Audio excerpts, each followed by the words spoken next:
Well, hello again. Welcome to the Invisible College.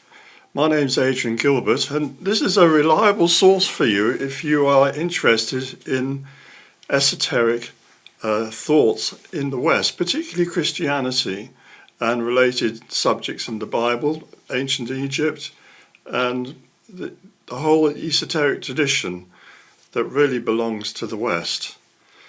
But at the moment, I'm doing this new series looking into the whole idea about Israel and British Israel and the traditions that we have here in Britain to do with the coming of the lost tribes.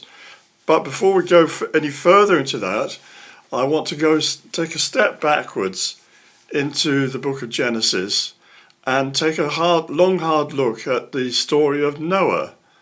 You know, you've all seen it, haven't you? Noah's Ark, and the animals go in 2 by 2, and the great flood comes, and the ark, floats, and Noah and his family survive. Everybody else gets drowned. Eventually, the ark comes to rest. They get out. They start life again. That's a fabulous story, isn't it? And kids absolutely love it because it combines this whole idea of drama with one of their favourite subjects, which is zoos. It's a shame there's no dinosaurs on board, but they would be really, really popular then. But it seems the dinosaurs, didn't get there in time to get on board. But anyway, joking aside, let's take a long, hard look at this story, because it's a sort of prequel to a lot of the other stories that develop.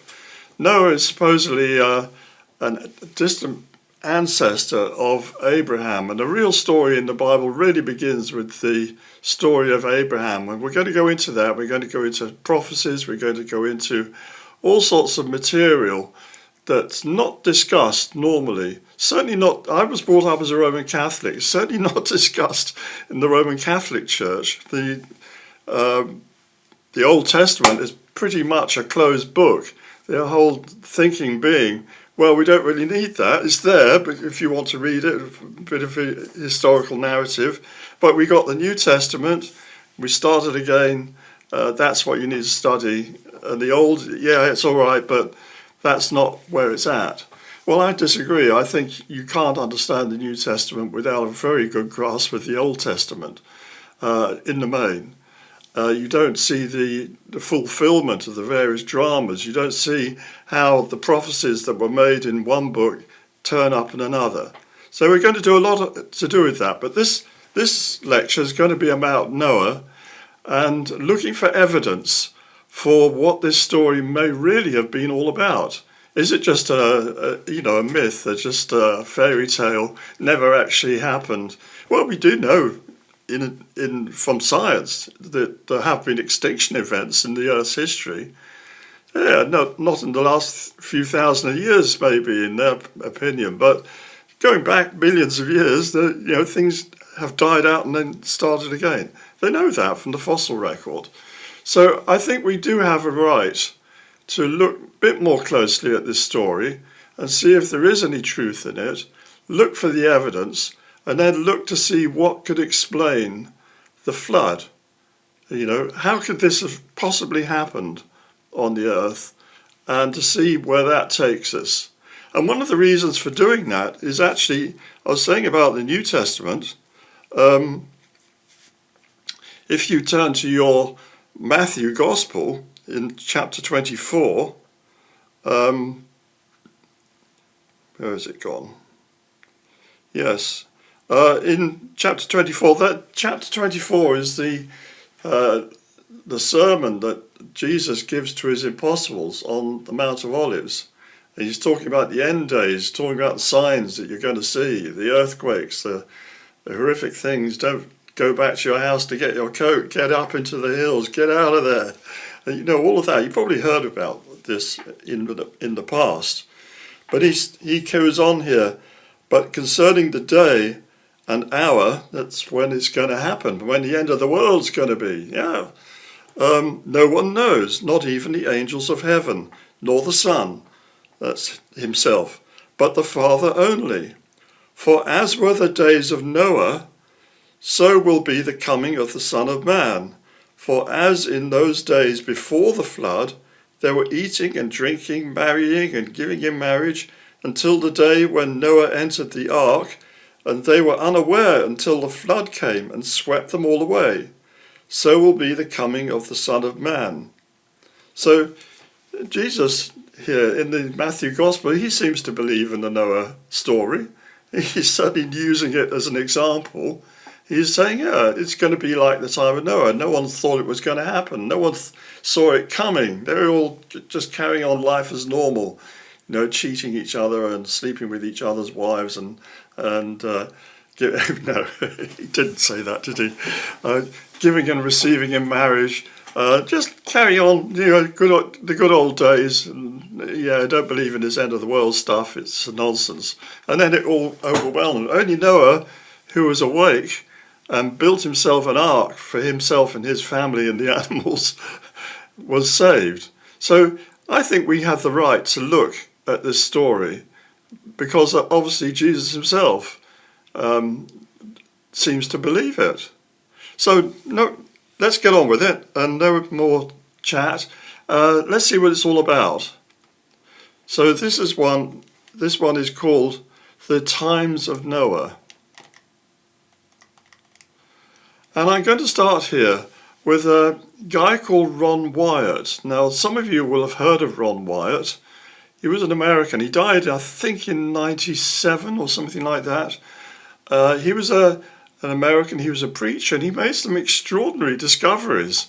Of course, he's got his detractors who say, oh, that's all nonsense, don't believe a word of it. He's a cheat and a liar. You always get that. I get that.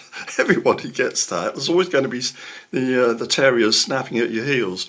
But for those of us who looked into the matter, he seems to have made some extraordinary discoveries. For his critics, I would answer them the way that my old friend Alan Wilson used to answer his critics. Alan Wilson, I wrote the Holy Kingdom with him, and he died last year. We talked about that in some of my other lectures. But he had lots of critics. He was looking into the whole King Arthur legends, looking into Welsh history, ancient Welsh history. He found some remarkable things, including what's most likely the burial place of King Arthur. But that's a whole other story. But he had plenty of critics, and they said, oh, stuff and nonsense. So Alan used to turn around and he would say, well, of course, they have the immense advantage of complete ignorance. And I think that's true, probably, of a lot of Ron Wyatt's critics. They had the immense advantage of complete ignorance. This man had dedicated his life to finding these answers, and he had worked really hard to elaborate and find out more and to probe. He didn't give up. He was very persistent, and he found some remarkable things. One of the things he found was what he believed, and I believe, are the remains of Noah's Ark up on the foothills of Mount Ararat in Turkey. So let's start there with Ron Wyatt and what he discovered. Now there you can see an aerial picture of the Ark. Now the remains he found there, I'm going to put a link to the video he made or was made about him and his discovery, which will go into this in much more detail. I'm going to put links to various videos, I think maybe 3 or 4, in the course of this, into the box underneath this lecture. So you can click on those links and watch firsthand the information. I'm only going to go through things in a more general way. I don't want to confuse you too much. But what he found up on this mountain in Turkey was a fossilized ark. And how that's possible, we will discuss that a bit further on. Anyway, up there on the mountain, it's 500 foot long and a remarkable discovery. At first, no one would believe it, but he brought teams of archaeologists up there and they found other things. And there you can see Ron standing on the left-hand side there, and as part of his Turkish team with him, and I think an American archaeologist as well, standing next to him. And what they're standing next to is a big anchor stone that seems to have, there were a number of these found around the area, seems to have been used as an anchor for the ark. They investigated this in great detail, and they found that the evidence of planks which had actually been fossilized. So the wood had been turned into stone, just like the what do they call it? The fossilized forests in Arizona. So I've been there and I've seen that. You can see these big tree trunks which have been turned into stone, and if you study what the scientists have to say, they say, well, it takes millions of years, and the wood is replaced by minerals, and you get the outline that looks still like the tree, but actually it's now made of agate or something like that. Well, actually that's not true, but we'll come to that a bit later on. But they found a perfectly shaped boat. The planks and the ribs and so on of the boat were there, only they're made of stone. And it's up on the top, of this foothill. You can see in this picture here, you can see Mount Ararat behind.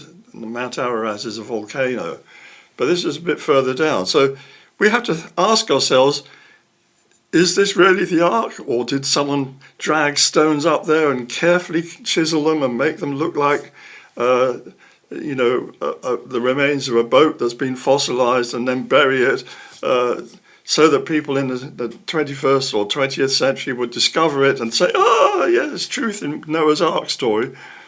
I don't think so. There's something else going on here. And that is the big mystery, and we need to look at it. So all credit to Ron Wyatt, who's now passed on, and all credit to his family who are keeping the whole thing alive. They've got a museum. I think it's in Memphis or somewhere like that in America. Anyway, so let's press on with this. And this has now found recognition with the Turkish government and the Turkish archaeological establishment. And they've actually built a visitor center that you can go and visit this place. You can drive up there. It's in eastern Turkey, near Mount Ararat, which is near Lake Van, in what was Armenia at one time and now eastern Turkey. You can go and park your car there, and I presume you can get a cup of tea in the visitor center. I haven't been there myself. But you can see this big boat shape, and people do go there. So that's the start of our story. But we have this big question mark then. How on earth, assuming there was a Noah, right? Assuming there is some truth to this story, how on earth did his boat end up being fossilized? How did it become made of rock? Now, I'm going to put another link in here to the work of another man called Peter Mungo Jupp. He's an Australian. And he's made a number of videos, but he came to the Electric Universe conference in 2017, the Thunderbolts conference, and he gave a lecture on instant fossilization. Now, I'll just say a couple of words about the Electric Universe. There is an alternative theory in astronomy that instead of the Big Bang theory and everything being solar wind blowing through or everything crashing into each other and gravity is the force that holds everything together, the electric universe theory was developed by electrical engineers and professors of plasma physics, including Hans Alfvén, who was a Nobel laureate, a professor of plasma physics from Sweden. He's one of the founding fathers of this, and other professors too. And they have formulated an alternative theory about world creation, how the universe works, bringing into account the role of electricity in space. Now you might say, well, there's no electricity in space, there's no batteries there, no one's got generators. Well, no, but most of the 99% of the matter in space is actually charged. It's it's actually quite rare to have matter like we have here, where you have atoms which have got electrons going round and bound into them. Everything it's kind of neutralized. In space, the atoms are stripped of their electrons, so you have what are called ions, charged particles, and you have floating electrons, and they don't join together. They have too much energy in them for that. And they're more like what you get inside a plasma lamp. And I've got a plasma lamp actually, right here. It's not plugged in at the moment, but you can see it. You've seen these. I'll put a picture of what they look like when they're in operation. But in the middle, you've got what's called a Tesla coil, and inside this, it's like if you have a strip light. It's a very attenuated gas, usually of argon, I believe, and you put you plug it into the wall socket, and the Tesla coil generates a high potential voltage, and the Tesla coil itself is charged positive at the top, and the outer sphere is negatively charged. So you put your finger on it, and you see all these streamers coming out, and if you put your finger on it, you get a much thicker streamer, and the charge is actually running through you. It's only a small amount of current, so you don't feel it. But that's kind of what happens in space a lot. And you have a lot of plasma in space which is in movement. And when charged particles are moving, they don't have to move down a wire. If a stream of charged particles is moving, that is a current, and it generates magnetic fields. And the magnetic fields pinch the current and make like a wire. It is actually like a wire, and we're seeing these in all sorts of telescopic things. I don't want to go into this too much. Anyway, the plasma's in space, and plasma's doing things, and the electric force is 10 to the 38 times as powerful as gravity. That's a 1 with 38 zeros after it, times as powerful. It's not 38 times, it's 10 to the 38th. So, gravity is irrelevant where electricity is around. Electricity is the strong force, and it is actually what forms things in space. It's what drives the sun, it's what drives the Milky Way, it's what drives the Earth. And people have got together having conferences once a year. And actually, I was the person who initiated and brought about the first ever conference of this type in England. The Electric Universe UK in 2018. We held it in Bath. I didn't organise it all myself. I initiated it, and other people worked with me to bring this about. So we had many of the top people involved in this in America coming to Britain. So I do know a little bit about this, and some of these people are my friends, and I, do talk to them. But this is something that the mainstream astronomy people have tried to suppress. They don't want it because it challenges everything they believe, all their theories about big bangs and black holes and dark matter and all of that is being challenged by this new paradigm. But this is the truth, I'm sure of it, that we have to take into account the electric force if we want to understand how the sun works, how the planets work, how the Milky Way works, what we see with these amazing pictures coming back from Hubble telescope and now the James Webb. The leaves started scratching their heads. What the heck is going on? If they knew about this, they wouldn't be scratching their heads. They'd say, oh yeah, that's a plasma discharge. It's very clear. Anyway, this guy, Peter Mungo Jupp, has done a lot of work on fossilization. And I'm going to put a link to one of his programs, the lecture he did here at the EU conference, and you can watch that and you'll learn a lot. So understand that our Earth floats in a sea of plasma. Yeah, it's not empty up there in space. It's a diffuse plasma, and plasmas conduct electricity very, very well.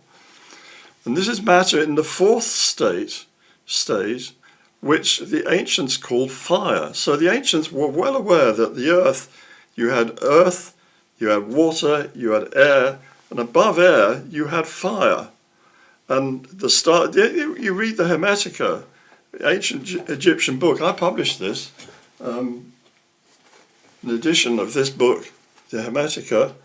These are ancient texts from Egypt, which were originally written in Greek. So they're from Greek times in Egypt. And they tell us all sorts of things about what the Egyptians believed in their philosophy. And part of their philosophy was this idea of world creation and how God created the universe, created the world out of his spit. And the spit condensed and the solid and liquid parts sank downwards and the air and fire went upwards. So you had this separation happening, which is actually what we see. We have the earth, we have water, we have air, and above the air we have the ionosphere, don't we? And that's charged particles, and beyond that is diffuse. And they say that the stars are lights, and they're made of fire, and that's true as well, they're made of plasma. So don't be surprised by this. This is what is the ancient wisdom coming back. It's been suppressed at the moment by the scientific community who don't want this because they much prefer playing with those ideas and they can imagine black holes and whatever, and no one can dispute it because you can't go and find one, so have a look at it. So they can be professors based on that. So a plasma ball contains plasma, and I'll put a picture here, you can see one actually in action.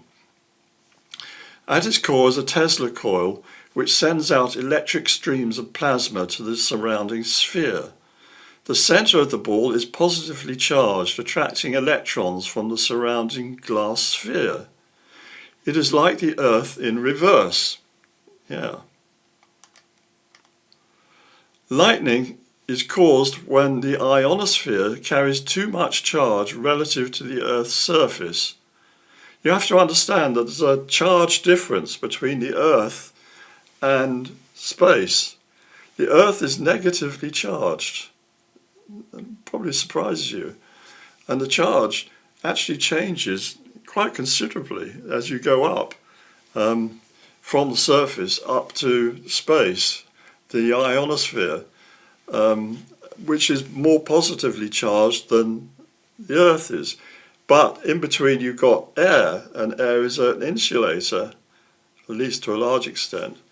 But there are times when that insulation, there are a lot of ions present in between, and you get lightning flashes. Actually, they go upwards as well as downwards as the charge seeks to equalize and to balance again. So the Earth is actually running on electricity. Yeah, I know it's crazy, isn't it, to even think about such things, and let alone in the context of talking about Noah. But at the time of Noah, there were huge electrical storms. That's what I believe. These were of such a magnitude that they may have changed the angular rotation of the Earth, and hence the length in days of the year. And we'll come to that a bit later as we progress with this. There was something else I wanted to show you here. Mungo Jupp, who we were looking at just now, in his researches he discovered that electric fossilization happens even today. That this is a picture of a tree stump where electric high voltage cables, in a storm, the cables were cut and fell and landed on these stumps. There were several of them. which had only been cut down very recently. And it was some days, or maybe even a week, before they fixed this electric cable and stopped this happening. But they found the stumps, which had been wood, had been petrified. They had been turned into stone. The roots and the whole system had been turned into stone. You have to understand the electric force is very, very powerful. And one of the things that Jupp explains in his lecture, which I do recommend you watch, is that electric force has the power to change elements from one to another. Yes? I'm talking about alchemy here, actually changing the wood and the water in the wood into rock. Now I know that's a big step, and a lot of people say you're daft. You can only do alchemy like that in a huge laboratory like the Hadron Collider or something like that. No, high voltage will do this, and this is one of the things that suppress knowledge that we're not being told about. But I know people who've been doing this.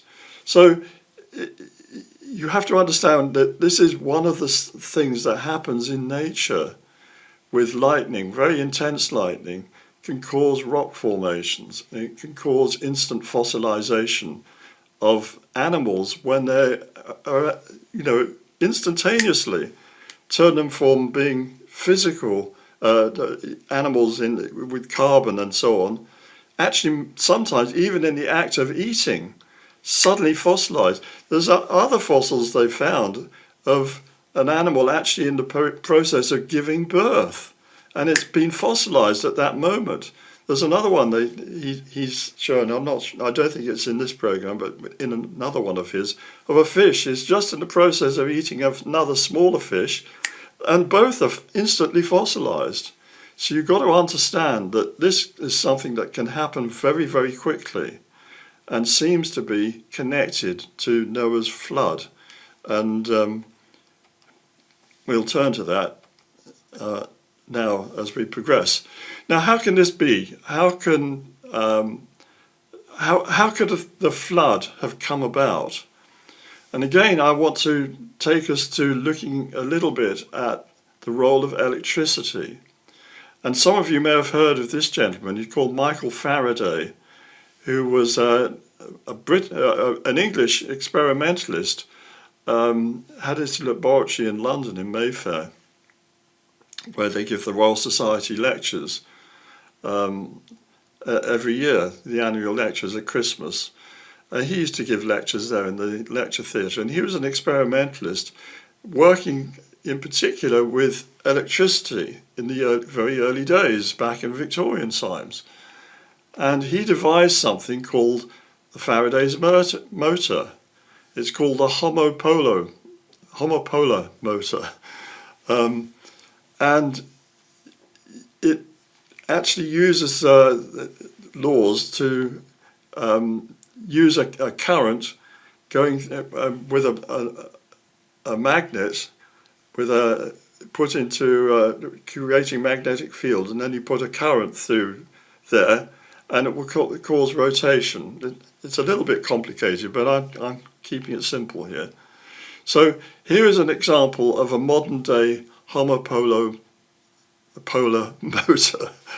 And I've got another video here for you to watch, where there's a young guy who's experimenting with this today, and you can see that's a Duracell battery with a wire wrapped around it, and underneath it the Duracell battery is actually sitting on quite a powerful little magnet. So you've had a magnetic field going up the Duracell battery, you've got a current flowing through the wire because it is a battery, and you'll see it starts to spin in his video. And I recommend you watch this video. And this is all to do with Fleming's left-hand rule. Now, some of you may have done some physics at school, which explains to you the left-hand rule, which is like that. You hold your fingers so that each is at right angles to the other two. And then for a motor, if the finger, the first finger describes the, yeah, that's right, that's the magnetic field. So you have, imagine a magnetic field, you know, north-south pole, represented by your forefinger. The second finger, this one, represents the current. So you have to have a current that's running at right angles to the magnetic field, and then the thumb represents the motion that will be induced. So that wire will move up. I know it's a little bit complicated, but just take the basic principle. The way to do it with the other hand, you have a generator. And this is actually how all generators and motors, electric motors, work. They're more complicated than this because they use alternating current rather than the direct.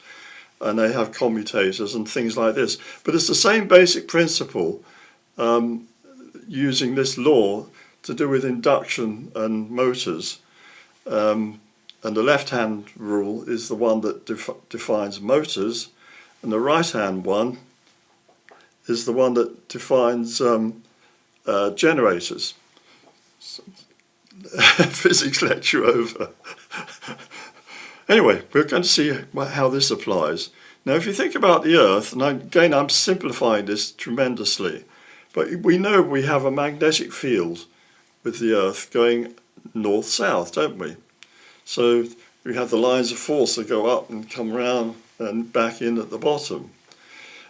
We also have, coming from the sun, we have electrical energy. And this gets channeled and it actually enters at the equator particularly. So you've got an electric current flowing in at right angles to the magnetic field. And that's going to cause a movement, a force of movement. And the force of movement is going to be, and I'm going to be a bit technical again, I'm sorry, it's going to be tangential to the surface of the Earth. And because it's coming in from all sides, the way it's equalized, the Earth is going to be receiving that, and it's going to make the Earth spin. Yeah. So if you want to spin something, the electric force is the way you do it. That's, you know, your vacuum cleaner does this, doesn't it? You put an electric force into it. It's got magnets in there. It makes the thing spin. That pulls a suction pump, and you go, you know, that's how it works. All motors work that way. The Earth is a gigantic motor in one sense, and the electrical force is coming into it, and the magnetic force, you know, at the poles, causes it to spin. I know, this is going against everything you know, that the Earth has just been spinning because it spins, there's nothing out there to stop it.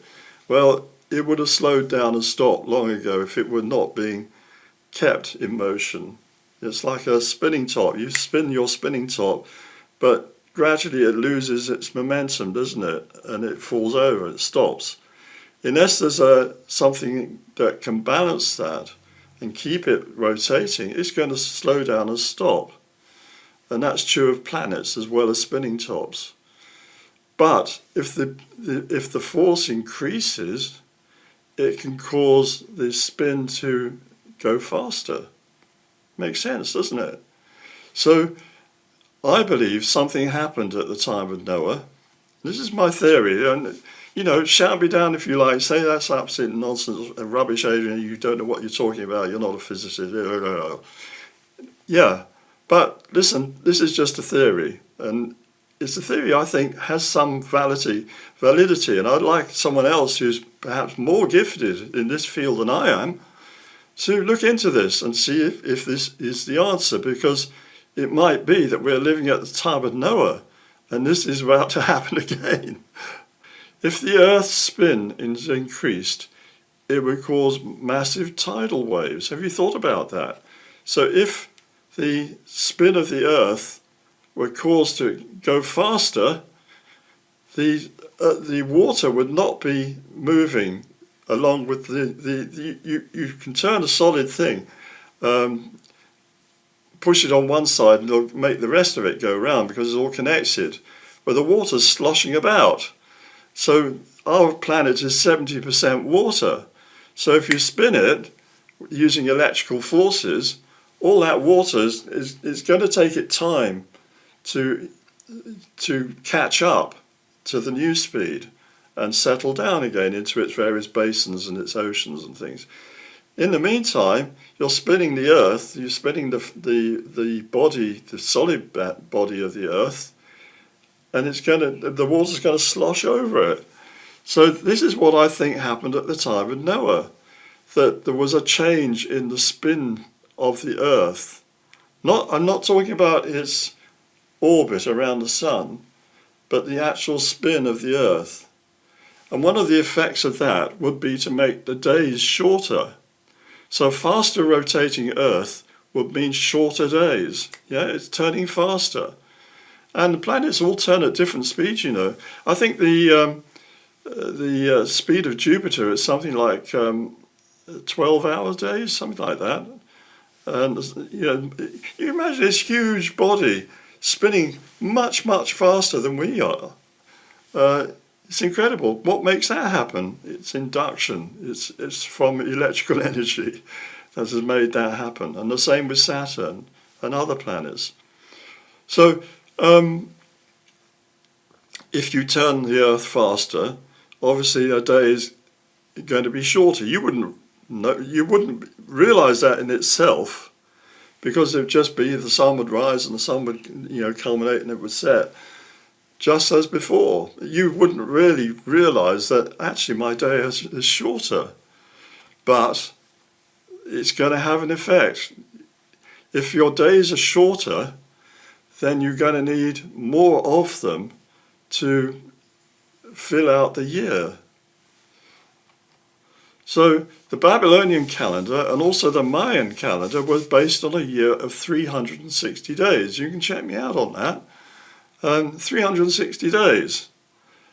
Could it be that our current calendar of 365.24 days is the result of catastrophic events at the time of Noah? So if the Earth speeded up because of Noah, at the time of Noah, because there's more electricity coming into it, so that we have shorter days, we now have to have 365 and a quarter of those shorter days, whereas before we only needed 360 days to fill out the year, because the spin of the Earth was, it took that much longer for a day. I'm not going to go into the calculations of that. I know a lot of people hate it when I start getting it scientific. But you can imagine, if this was going on, it could also have been accompanied by huge electrical discharges, which changed the rotational period of the Earth and caused the flood. So this is what I think Noah's flood is all about. People who are writing, Moses, whoever is writing out his Bible, he's writing the first 5 books of the Bible, he can't account for the flood except to say, well, there must have been an awful lot of rain. Yeah, it must have rained and rained and rained. Yeah, rain. 40 days, yeah. Well, we had 40 days of rain pretty well here in England last winter and spring. We had endless rain. Every day it was raining. And the garden was like a mire it's like a bog. You couldn't walk on the grass, you just sink into it because of so much rain.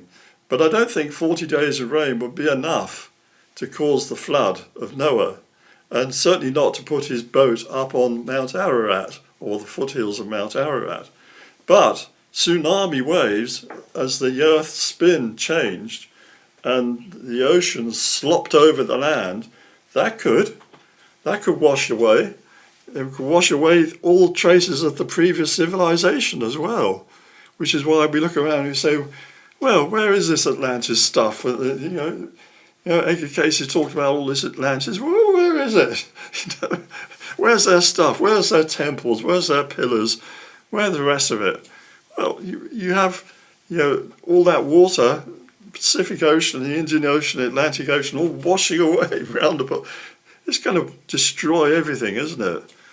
But except old Noah, he's in his boat, floating on top of the waves, and eventually it comes to land, and it settles on Mount Ararat.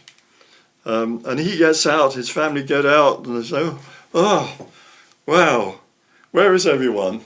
Oh, lucky we brought the animals with us. Now that's another thing. I thought about this, and we love the story of the animals, don't we?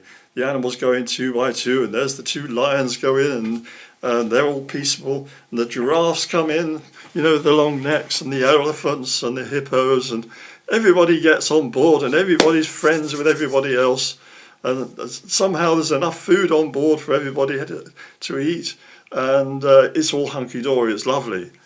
And then Noah opens the door, and out they all trot. Oh, it's nice to be back on land again, isn't it? And the lions go off, and the deer go off, and the tigers, and everybody goes off. And I don't think that's what really happened. If I were Noah, and I was building an ark, I wouldn't be hunting around Africa looking for lions, looking for leopards, looking for elephants, and to bring them back to my ark to make sure they survive. What I'd be concerned about is my domestic animals. I would want to make sure I brought my sheep with me, my goats with me, my pigs with me, perhaps the deer and some chickens and all of that. I would want to bring the animals which to me are important, horses.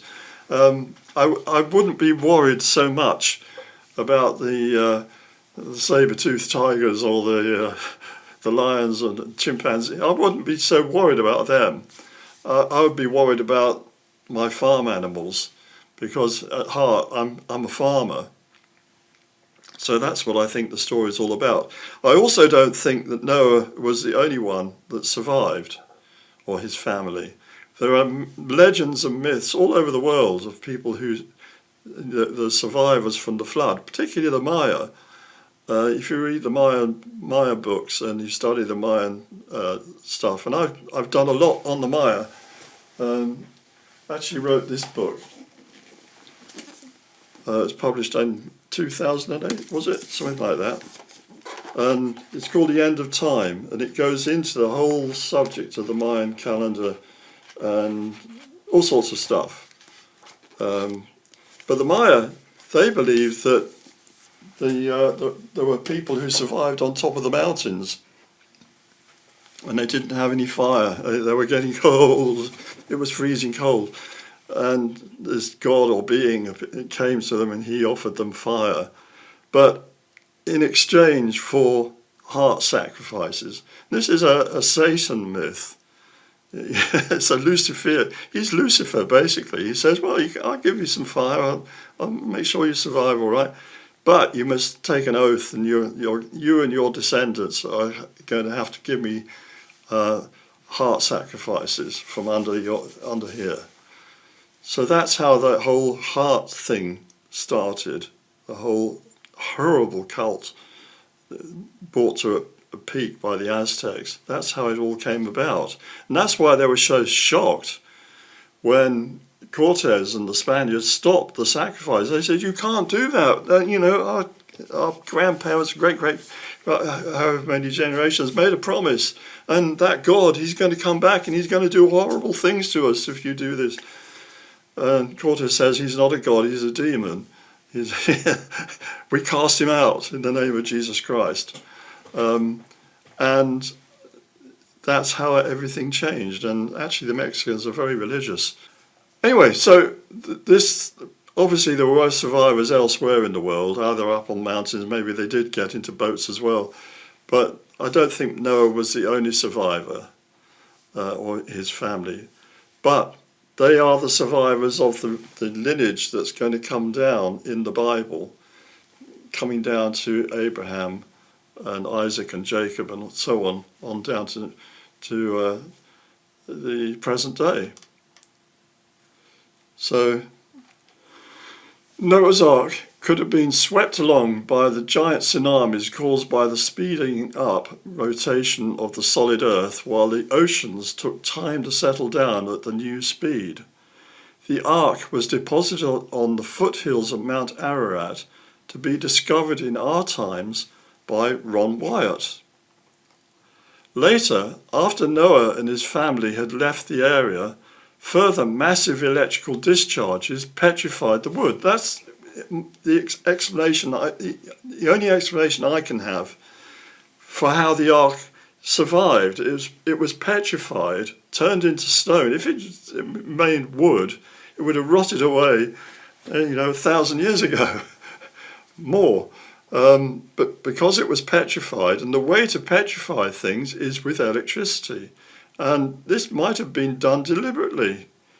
God up there, he does do things when he feels like it. If he sees a Sodom and Gomorrah and he wants to destroy it, he can do it. Mount Sinai, if he wants to come down and sit on the mountain and talk to Moses, with a burning bush, which is actually symbolic of a big electrical discharge, he can do it. So petrifying an ark, child's play. So that's how I think that happened, and it is put there and kept there for us to discover and to remind us that this can happen again. But we also have in the Bible, it's not actually the first contract, but the Bible, we call it the Old Testament and the New Testament. A testament is like a will, your last will and testament. A testament really means a contract. And when you make a testament, you're actually taking an oath. You're making a contract. You're taking a sacred oath. That's why in a law court, you have to swear on the Bible, take an oath that you're going to tell the truth. And if you get married, you sign a contract with witnesses to the contract that you will be true to this person and, for the rest of your natural lives. And if you break that contract, there are consequences. Yeah. So the Bible is a whole series of contracts, and the contract, God makes a contract with Noah. He says, I'll never again destroy the earth with a flood. He says that. And he puts in the sky, the symbol of his contract is the rainbow. And I thought about this. Why would a rainbow?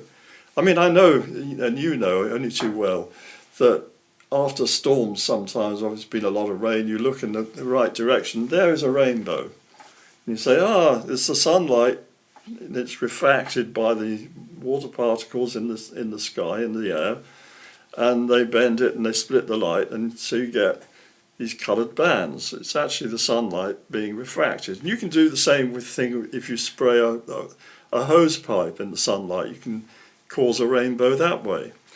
But I have another theory. You probably know, if you've done any science, that Sir Isaac Newton, Britain's greatest scientist, without any doubt, he carried out, while he was at university in Cambridge, carried out some of his first experiments on light, and he had a little chink in the blind on his window, and a ray of sunlight would come through this chink, and he would hold a prism up to it, and a prism is a triangular, you know what a prism is, triangular piece of glass, and you hold that up and you get a spectrum formed of the colours of the light, and he did certain work on that, working out the violet. The violet is bent violently. That's how you know the violet end is at the bottom. It's bent more than the red end, and you get your spectrum. Well, I have something else to show you, and that's this. This is a pyramid of glass, and if you had a crystal pyramid, it would do the same thing. You could hold that up to the sunlight. It would bend the light, just like a prism. It is actually a prism in two directions, isn't it? At right angles to each other. The double prism. And it will bend the light and give you a spectrum. So I suspect that at the time of Noah might be something to do with the pyramids, that someone discovered a piece of quartz, which is natural glass, could bend the light if it was shaped like a pyramid. That's just a thought. And maybe that is why this is to do with the contract with Noah that won't destroy the earth again, and the pyramids are somehow connected with that. But that's another subject, for another lecture. I'll talk about that some other time. But that's my theory. So there we have it, my friends. And I hope you enjoyed it. I hope it wasn't too disjointed. Do watch those other programs. I'm going to put the links in at the bottom here. Mungo Jup, you want to see him. He's great. He's great entertainment as well as everything else. And he'll show you some amazing fossils of crabs and things, You have to say, how on earth did that happen? Well, it's all done with electricity. There's that one with the spinning motor that I was saying, and there's the Ron Wyatt one about the discovery of this, and you'll see much more than I've told you if you watch that lecture. So thank you very much for your time, and if you do give us a like, do comment. I love it when you comment on my programs. I don't mind if you tell me I'm an idiot and I'm awful and I don't know a damn thing and I'm stupid. I don't mind that. If that's what you think, tell me. On the other hand, I love it when people say, I've really enjoyed that lecture, Adrian. Don't keep it to yourself. Tell me. I love it. Also, we do have the college itself, and you can join that through Patreon, and I'm going to put the links there as well. But it's patreon.com/Adrian G. Gilbert is my page on Patreon. And it only costs you £5 a month, and you can be a member of the college, and you get other newsletters, you get notifications, you get some other lectures as well that I don't put out on the public, and you're part of it. You're part of the team. Then you're part of the college, and that's fun as well, I think. So I leave it with you, and thank you very much for your time, and I wish you well, and good luck with the rest of your day. Bye bye.